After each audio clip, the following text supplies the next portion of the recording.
camera, action! Forces.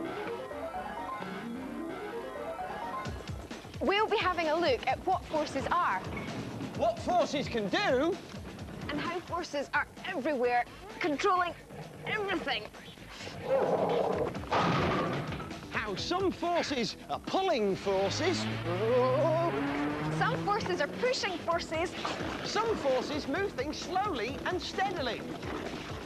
Other forces just give things a short, sharp shock. Sorry, Gareth. This is our window on the world. Now take a look at these pictures. Let's try and figure out what forces are acting in each case. This train is being pulled by the engine at the front. This car has broken down and is being pushed. These horses are pulling this carriage. This weightlifter is pushing up the weights. And this boy is pulling his toy along.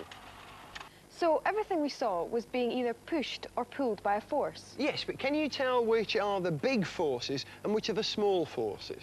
Well, the force moving the train must have been the biggest force, and the force moving the toy, well, that must have been the smallest force. So you need the right kind of force to do the job properly.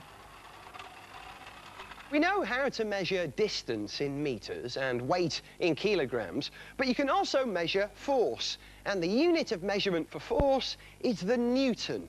Gail, would you like to take part in the force challenge? Don't mind if I do, Mr. Jones. OK, this is a force meter. And the harder you pull on this, the greater the reading on the scale. Right, see if you can move it. I think I could do better than you. I doubt it. Yeah, all right, so what's the odd Newton between friends? But the other important thing to remember about a force is which way it's going. Now, forces act on things and they try to move them in one particular direction. You can't just push or pull something. You have to push it or pull it in a particular direction. The supermarket trolley has to be pushed down the aisle and not sideways into the baked beans. The weightlifter has to push the weights up, not down. And with the train, it's on a railway line between London and Edinburgh. The important thing to know if you're on it is which direction the force is moving the train, towards London or towards Edinburgh. Those trains are double-ended. You can drive them from either end. So when the engine's at the front, it's pulling the train along. When it's at the back, it's pushing the train. Without looking very carefully, it's difficult to see whether the train is being pushed or pulled. But it doesn't really matter. The effect is the same. You still get to Edinburgh whether you're pushed or pulled. So, as I understand it, the force I'm putting on this is the same as the force I'm putting on this. But it's quite different to the force I'm putting on this, which is the same as the force I'm putting on this. Whether I'm pushing or pulling is not important, but the direction of the force is. Right, time to meet the family.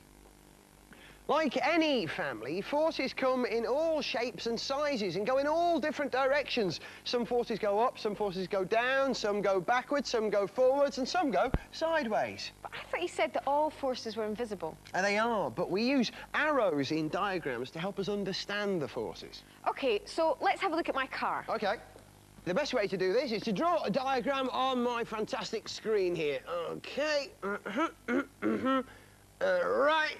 OK, Gail, there's your car. Gareth, that looks absolutely nothing like my car. Yeah, well, it's a diagram. It's quite sophisticated, actually, as far as diagrams go. OK, then. OK, so suppose I take my car for a drive. Now, what force is moving my car? Well, your feet are. I can see them sticking out the bottom, silly. No, on the diagram, Gareth. Oh, right. Well, it's a force going in that direction, so I think I should draw an arrow going in that direction. But that arrow's just floating about doing nothing.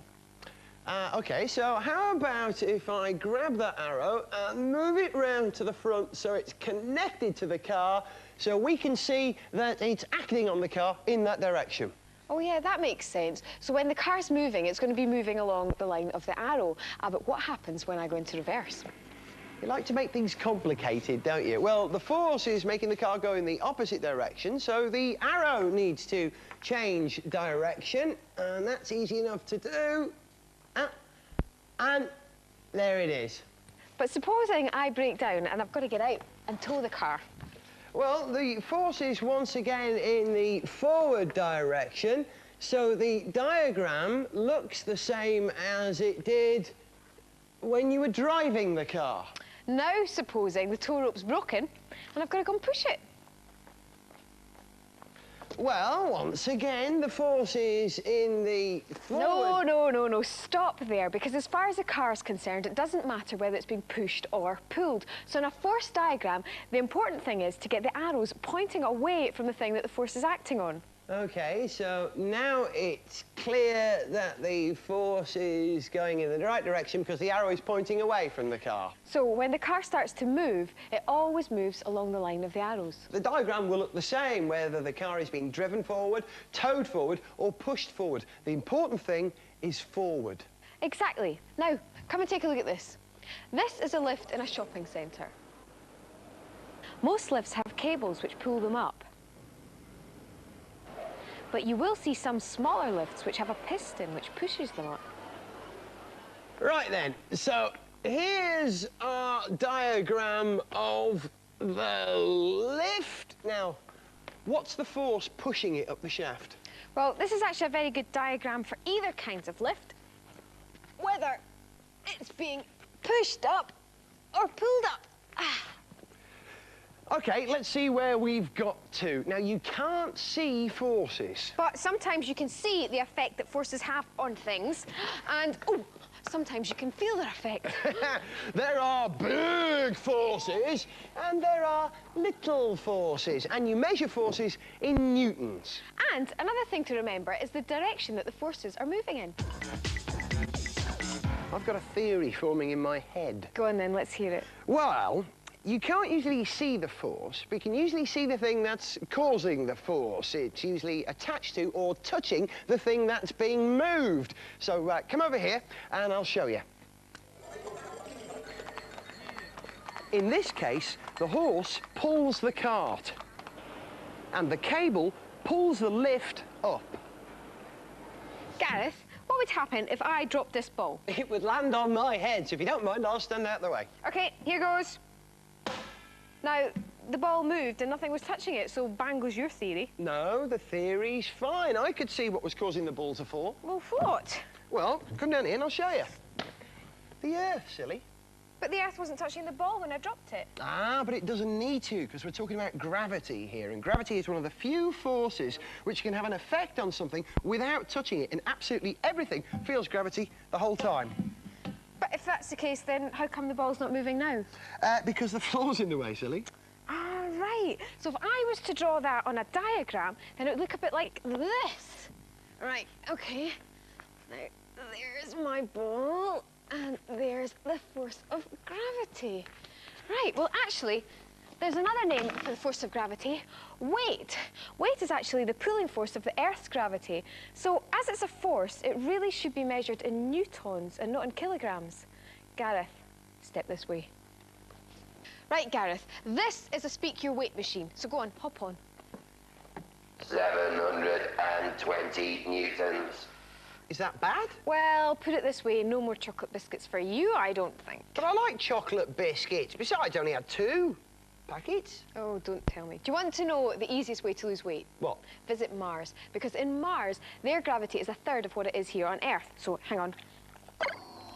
240 newtons. Ah, but I'm still the same size. Ah, that's because your mass, which is the stuff that your body's made up for, is exactly the same, but your weight is lower due to the fact that the force of gravity in Mars is lower. Right, watch. Check this out. This is deepest, darkest outer space.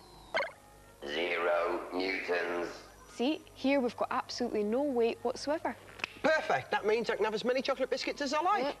Because as before, your mass is still exactly the same. So how about you have a nice healthy apple instead? So what does one of those weigh? About 1 Newton, which is funny, really. Why is that?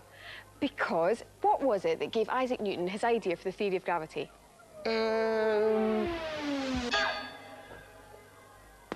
Ah, yes. OK, let's see if I've got this straight. The Earth is pulling me towards it with a force of 720 newtons, which is my weight. Correct. Oh, but you're also pulling the Earth towards you with the same force. I better get out of its way, then. No, don't be daft, because the Earth is so huge, the force from you has virtually no effect whatsoever. Ah, good. Gail, I've just thought of another force like gravity which can attract things without touching them. What's that, then? Magnetism. But while gravity pulls on everything, magnetism only pulls on some things. They tend to be things made of steel, or at least have got iron in them. For instance, this watering can has got loads of iron in it, so this magnet has no difficulty in attracting it. However, with some materials, even some metals, absolutely nothing happens, which is pretty dull, really. In fact, I've had more fun talking to me leeks in the garden. So magnets attract some things, and other things they don't attract? Correct. OK, Gail, come over here and tell me if you can work out what's going on. Right, you take the magnet. OK. Now, I've got here a little tiny railway truck, and I want you to move the magnet nearer to the truck and see what happens. Well, either nothing will happen, or, and as I suspect, there will probably be metal under there, it will attract it, yeah? Right, Give it a try go. this. Oh, it's moving away. Why is that, then? What's under there? Well, here's the answer. It's another magnet. That's another difference between magnetism and gravity. If you've got two magnets, put them together, sometimes they'll attract each other, but sometimes they'll push each other away. They will repel each other. That's because they've got two ends. They're also called poles. They've got a north pole and a south pole. So put a north pole towards another north pole, like so, as I did earlier, and they repel each other. And the same thing happens if you put two south poles together. But put a south pole to a north pole and da-da-da, they attract each other. It's like that old saying, isn't it? What's that, then? Opposites attract. Must be why we get in so well, then, Gareth. So, when there's two magnets involved, they can repel each other. But when there's only one magnet, it can attract other things, things like steel and iron. Which is extremely useful in the real world. So, magnetism can be used to move things made of steel. Here, a magnet is sorting out lumps of steel from pieces of aluminium and other rubbish. Although aluminium is a metal, it's not attracted by magnets, so only the steel is picked up. 30 seconds left. Time to recap. Forces can pull.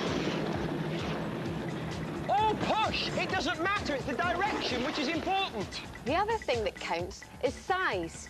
You can have little forces. And big forces. In most cases, it's clear what's pushing or pulling. But sometimes it's not so obvious, like with gravity. Or magnetism. Right, time's up. I think we did everything, didn't we? Pushing and pulling, Yeah. magnetism, Gail, force. Gail, I think we've got Gail, everything. Gareth. behind you. Gareth. Yeah!